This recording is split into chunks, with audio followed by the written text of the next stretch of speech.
जब अभिमान ही चले गया तो फिर चिंता क्या। अहंकार में 3 गए, धन वैभव और वंश, ना मानो तो देख लो रावण, कौरव और कंस, तीनों अहंकार में चले गए। अभिमान गया ना, कोई बात नहीं। श्वान को, कौवे को श्राद्ध पक्ष में जब भोजन दिया जाता है, भोजन हम प्रदान करते हैं श्वान को, कुत्ते को और कौवे को। व्यक्ति के जीवन से 2 चीजें इनको भोजन देते समय चली जाती है। पहला, व्यक्ति का अहम, क्या चले जाता है? अहम, अहंकार। दूसरा, बुद्धि में किसी दूसरे के प्रति अगर गलत विचार आ रहा तो वो विचार समाप्त हो जाता। श्रेष्ठ विचार। पहले हमारे हिंदू धर्म में एक नियम था पक्षियों को दाना देने का, था कि नहीं था?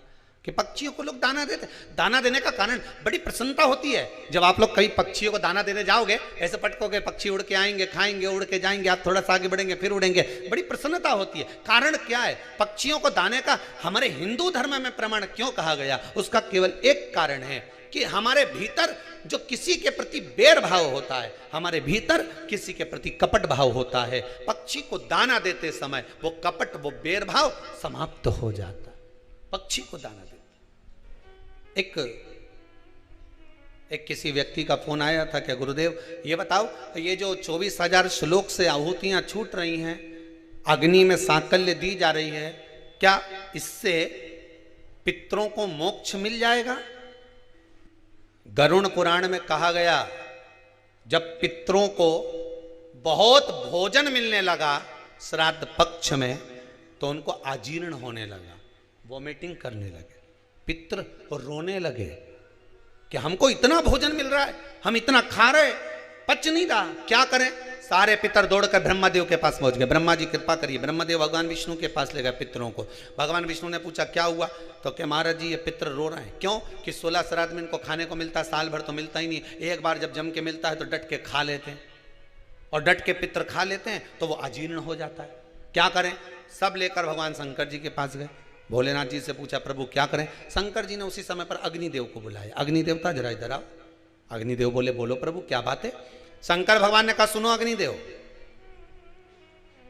जितनी देर तक 16 दिन श्राद्ध के पितृ मृत्यु लोक में रहेंगे, अपने अपने घर में जाकर भोजन करेंगे, तब तक 16 दिन तक अग्नि देवता इन पितरों के साथ रहेंगे। इसलिए हिंदू धर्म में रीति है कि श्राद्ध पक्ष में कंडा जलाकर, गोबरी जलाकर, उसको जलाने के बाद उस पर घी, शक्कर, धूप छोड़ो। क्यों? क्योंकि तुम्हारी धूप छोड़ने से, तुम्हारी सांकल्य छोड़ने से, अग्नि में एक ग्रास देने से, अग्नि में एक भाग प्रदान करने से, जरा सी सांकल्य देने से तुम्हारे पितृ खुश हो जाते हैं। क्यों? क्योंकि पितृ जब भोजन करते हैं और अग्नि की धूप साथ में दी जाती है तो अजीर्ण नहीं होता। तो पितृ आशीर्वाद देते हैं कि तुमने हमारे लिए अग्नि में सांकल्य दी है, जाओ तुम्हारा कल्याण हो, तुम्हारे भंडार भरे। ये अग्नि देवता की साक्षी में पितृ आशीर्वाद देते हैं। पितृ आशीर्वाद देते हैं। अग्नि की साक्षी होना चाहिए पितरों के लिए। शादी में किसकी साक्षी होती है? जम के बोलो, अग्नि की। ये तुमने मंडप लगाया, ये तो ठंडा हो जाएगा, बोलो हो कि नहीं हो? मोर छटाएगी तो मोर ठंडा हो जाएगा, बोलो हो कि नहीं हो? ये जितना बाराती आया एक ना एक दिन ये भी ठंडा हो जाएगा, बोलो है कि नहीं हो? सब अपना अपना घर पहुंच गया। ये सोफा सेट ने पलंग सब चले जाएगा, नहीं गद्दा रजाई ये टेंट हाउस का था नहीं, ये भी चले जाएगा, बोलो सही है कि गलत है? पंडित जी ने पूजन कराई, वे भी चला जाएगा। अब सब कुछ चले गया। फिर शादी का जो तुम्हारा संबंध हुआ है, हाथ जो पकड़ाया गया है, उसकी साक्षी कौन देगा? तो क्या ये जो अग्नि की 7 भांवर डाली है, ये अग्नि साक्षी है।